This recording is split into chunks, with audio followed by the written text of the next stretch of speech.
નમસ્કાર ખેડૂત મિત્રો, હું ચતુર સાંખટ મદનીશ ખેતી નિયામક આપ સૌનું કૃષિ દર્પણ ચેનલમાં હાર્દિક સ્વાગત કરું છું.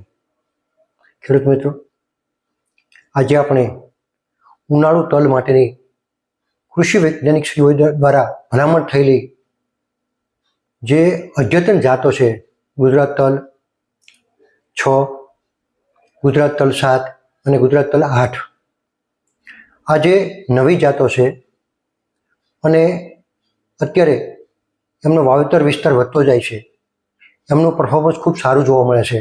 તો આ તલ વિશે આપણે આજે માહિતી મેળવીશું. ખેડૂત મિત્રો, તલનું વાવેતર શા માટે કરીએ છીએ ઉનાળામાં એ તો તમે સૌ જાણો છો. બીજું, તલનું મહત્વ પણ તમે જાણો છો. ઉનાળામાં તલ વાવવાના ફાયદા પણ તમે જાણો છો.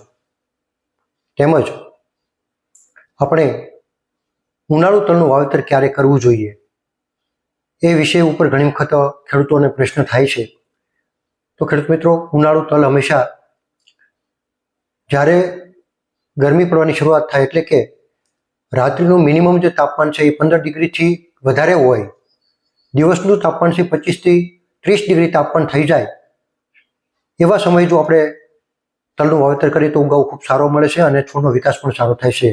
એટલે કે વધારે ઠંડી છે એ તલ સહન કરી શકતો નથી, ગરમી એને પસંદ છે. તો હંમેશા 25 થી 30 ડિગ્રી તાપમાન વાતાવરણનું થાય એ સમયે આપણે જો તલનું વાવેતર કરીએ તો ઉગાવો ખૂબ સારો મળે છે. બીજું કે તલ ક્યારે વાવવા જોઈએ એ વાતાવરણની તો બરાબર છે, પણ ઘણી વખત તો સમય પણ અગત્યનો હોય છે. તો સમયની અંદર મોટે ભાગે વૈજ્ઞાનિકશ્રીઓ દ્વારા જે ભલામણ થઈ છે એ મુજબ આપણે 15 ફેબ્રુઆરીથી લઈ અને 28 ફેબ્રુઆરી સુધીમાં આપણે ઉનાળુ તલનું વાવેતર કરી દેવું જોઈએ. આમ છતાં 15 માર્ચ સુધી તમે ઉનાળુ તલનું વાવેતર કરી શકો છો, પરંતુ જાત પસંદ કરતી વખતે ખૂબ કાળજી રાખવાની છે. વધારે દિવસો લેતી જાત એ સમયે પસંદ ન કરવી, જેથી કરીને ચોમાસું ઘણી વખત વહેલું બેસી જાય તો એવા સમયે આપણે તલ છે એ ટૂંકમાં પાક ઉપર હોય અને બગાડ થતો હોય છે અને આપણો પાક નિષ્ફળ જતો હોય છે. તો ખેડૂત મિત્રો, વાવેતર માટે ખાસ ઘણી બધી બાબત ધ્યાન રાખવાની છે. બીજું કે તલનું વાવેતર જે તમે કરો છો તો એની ઊંડાઈ છે તલના દાણાની, એ પણ અડધા ઇંચથી 1 ઇંચ સુધી તેની ઊંડાઈ જળવાવી જોઈએ, અથવા તો 2 થી 3 સેન્ટીમીટર ઊંડો દાણો ટૂંકમાં વાવવો જોઈએ. જો વધારે પડતો શીશરો ઉપર વાવીએ તો પણ દાણો છે ખોટો પડશે, ઉગશે નહીં, અને વધારે પડતો ઊંડો જતો વાવેતર થઈ છે તો પણ એને ઉગાવવાની અંદર મુશ્કેલી પડશે. તો એ પણ કાળજી રાખવી જોઈએ. ત્યારબાદ આપણે ઘણી વખત વાત કરીએ છીએ કે ભાઈ પાયાના ખાતરો, તો 10 ટન એકદમ કોહાઈ ગયેલું હળી ગયેલું દેશી ખાતર છે એ જમીન તૈયાર કરતી વખતે નાખવું જોઈએ. 25 કિલોગ્રામ નાઇટ્રોજન આપીશું, 25 કિલોગ્રામ ફોસ્ફરસ, તેમજ સાથે 40 કિલોગ્રામ મ્યુરેટ ઓફ પોટાશ અને 20 કિલોગ્રામ સલ્ફર જો તમે પાયાના જમીન તૈયાર કરતી વખતે પાયાના ખાતર તરીકે આપશો તો તલનું ઉત્પાદન ખૂબ સારું તમે મેળવી શકશો. આ તત્વના રૂપની અંદર છે. તો હંમેશા મોટે ભાગે આપણે તેલીબિયા પાક છે એ મોટે ભાગે આપણે સલ્ફર છે સલ્ફરની એની ઉપયોગિતા ખૂબ વધારે હોય છે, અને સલ્ફર તત્વ જો તેલીબિયા પાકને કે કઠોળ વર્ગના પાકને મળે તો એનું તેલનું પ્રમાણ પણ સારું મળે છે અને આપણને દાણો ભરાવદાર થાય છે. તો હંમેશા સલ્ફરયુક્ત ખાતરો આપવાનો આપણે હંમેશા આગ્રહ રાખવો. હવે ખેડૂત મિત્રો, પાણી તમે પાવ ત્યારે પણ ખાસ કાળજી રાખવાની છે કે પાણી છે એ હંમેશા વાવણી પછી તરત જ પાણી આપી, એક પહેલું પિયત આપી દેવાનું છે. બીજું પિયત છે એ 4 થી 6 દિવસે તમારે આપી દેવાનું છે. તેમજ ત્રીજું પિયત છે એ હંમેશા 4 પાંદડે તલનો પાક થાય, 4 પાંદડે તલનો પાક થાય એ સમયે આપણે ત્રીજું પાણી આપવું જોઈએ. ત્યારબાદ પછીના જે પાણી છે એ હંમેશા 8 થી 10 દિવસે જમીનના પ્રકાર ઉપર આધાર રાખે છે, તમારી જમીન કેવા પ્રકારની છે, તો એને આધારે ટૂંકમાં તમે 2 પિયત વચ્ચેનો ગાળો નક્કી કરી શકો છો. હવે ખેડૂત મિત્રો, જાતની વાત તમને જે કરી છે કે આપણે નવી જાતો ગુજરાત તલ 6 નંબર છે, ગુજરાત તલ 7 નંબર છે, ગુજરાત તલ 8 નંબર છે. તો ગુજરાત તલ 6 વિશે તમે જાણો છો કે એ ફક્ત સૌરાષ્ટ્ર વિસ્તાર માટે ઉનાળાની અંદર વાવેતર માટે ભલામણ થયેલી છે અને એના પાકવાના દિવસો છે એ 87 દિવસ જેટલા લે છે અને બેઢાની અંદર 66 જેટલા દાણા પણ જોવા મળે છે. ઉત્પાદન છે એ સરેરાશ 1010 કિલો પ્રતિ હેક્ટર જેટલું ઉત્પાદન પણ આપે છે અને એની ક્ષમતા છે એ 1611 કિલો સુધી ટૂંકમાં આપી શકે છે 1 હેક્ટરે. ખેડૂત મિત્રો, 6 નંબરની જાત તમે અગાઉના વિડીયોમાં પણ એની વાત કરેલી છે, પરંતુ આ નવી જે જાત છે એ ગુજરાત તલ 7 એટલે કે એને બનાસ ગૌરવ તરીકે પણ ઓળખાય છે અને SKT 1501 તરીકે પણ આ જાત ઓળખાય છે. તો આ જાત છે 2023ની અંદર આપણે દાંતીવાડા યુનિવર્સિટી ખાતેથી આ જાત બહાર પાડવામાં આવેલી છે અને આ જાત છે એ ઉનાળાની અંદર પિયત વિસ્તાર હેઠળ ખૂબ સારું પરફોર્મન્સ આપે છે. હવે આ જે જાત છે એ 88 થી લઈ અને 94 દિવસ સુધીનો એના પાકવાના દિવસો લે છે. વધારે ડાળીઓ પણ એને ફૂટે છે અને બૈઢાની સંખ્યા પણ 74 થી 85 જેટલા એના બૈઢાની સંખ્યામાં જોવા મળે છે અને બૈઢામાં દાણાની સંખ્યા છે એ 64 થી 76 જેટલી, એટલે કે દાણાની સંખ્યા પણ સારી એવી છે અને તેલનું પ્રમાણ પણ એમાં 49% વધારે છે. એટલે આ જાત છે એ સરેરાશ ઉત્પાદનની વાત કરીએ તો 957 કિલો પ્રતિ હેક્ટર ઉત્પાદન આપે છે, પણ એની ક્ષમતા છે એ 1500 કિલો પ્રતિ હેક્ટર એ ઉત્પાદન આપવાની એની ક્ષમતા છે જો સારી માવજત હોય તો. ખેડૂત મિત્રો, આ ગુજરાત તલ 7 છે એ ખૂબ સારી જાત છે.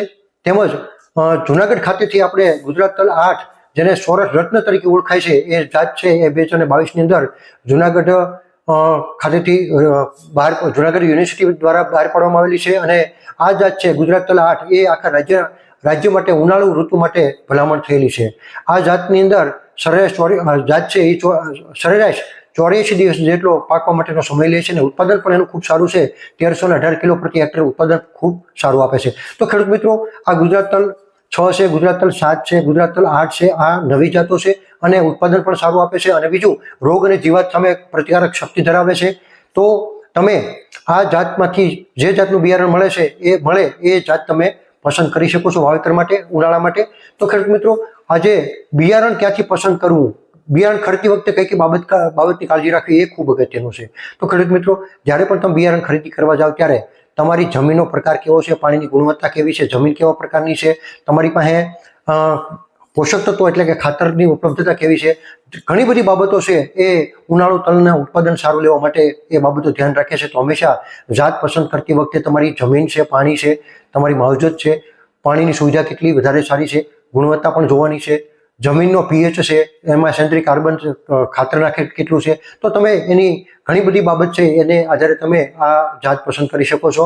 તેમજ બિયારણ ખરીદતી વખતે બીજા અન્ય બાબતો એ છે કે સામાન્ય રીતે આપણે બિયારણ હંમેશા યુનિવર્સિટીના રિસર્ચ સ્ટેશનો છે અથવા તો કૃષિ વિજ્ઞાન કેન્દ્રો છે અથવા તો સરકારશ્રીના બીજ નિગમના વિક્રેતાઓ છે, ગુજરાત એગ્રો સર્વિસ સેન્ટર છે, એગ્રી બિઝનેસ સેન્ટર છે, સહકારી સંઘ છે, મંડળીઓ છે, અથવા તો જો પ્રાઇવેટ કંપનીનું તમે ખરીદવા માંગતા હોય તો કોઈ સારી કંપનીનું છે. આજે ઘણી બધી પ્રાઇવેટ કંપનીઓ પણ ખૂબ સારા દરેક પાકના બિયારણો બનાવતી હોય છે. તો રેપ્યુટેડ સંસ્થાઓ પાસેથી પાકા બિલ સાથે હંમેશા પાકું બિલ માંગવાનો આગ્રહ રાખવાનો છે અને ખાસ ઉનાળુ ઋતુ માટે ભલામણ થયેલી જાત છે કે નહીં એ પણ તમારે ચકાસી લેવું. ઘણી વખત ઉનાળા માટે ભલામણ ન થયેલી હોય જાત તો પણ આપણે ઘણી વખત આપણે ઉત્પાદનની અંદર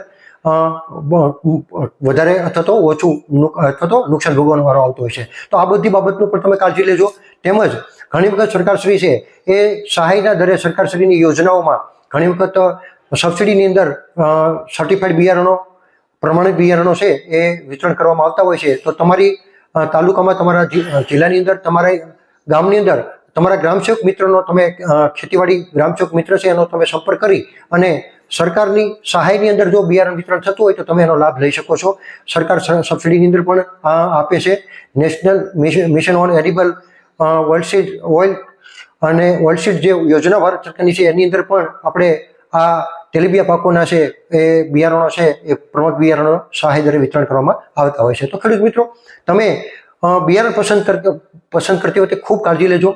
બિયારણની અંદર ઘણી વખત હલકું કક્ષાનું અથવા તો નબળું અથવા તો જૂનું બિયારણ આવી ગયું હોય તો ઘણી વખત ઉગાવવાની અંદર મુશ્કેલી થતી હોય છે, ઉત્પાદનમાં પણ માથા પર પરિણામ ભોગવવા પડતા હોય છે અને ઘણી વખત રોગ જીવાતનું પ્રમાણ પણ વધારે આવતું હોય છે. તો ખેડૂત મિત્રો, જો તમે આ વિડીયોમાં આપવામાં આવેલી માહિતી મુજબ તમે જો ઉનાળુ તલનું જો વાવેતર કરશો તો તમને ઉત્પાદન ખૂબ સારું મળશે, ઓછા ખર્ચે વધારે ઉત્પાદન મળશે અને ગુણવત્તાવાળું ઉત્પાદન મળશે. સલ્ફર નાખવાથી હંમેશા ગુણવત્તા ઉત્પાદનની જળવાય છે અને એની ક્વોલિટી પણ જળવાય છે અને ઉત્પાદનની આપવાની ક્ષમતા પણ વધતી હોય છે. તો હંમેશા જ્યારે પણ તમે તલ વાવો ત્યારે સલ્ફર આપવાનું ભૂલતા નહીં. આપ સૌનો ખૂબ ખૂબ આભાર. જય જવાન, જય કિસાન, વંદે માતરમ ખેડૂત મિત્રો.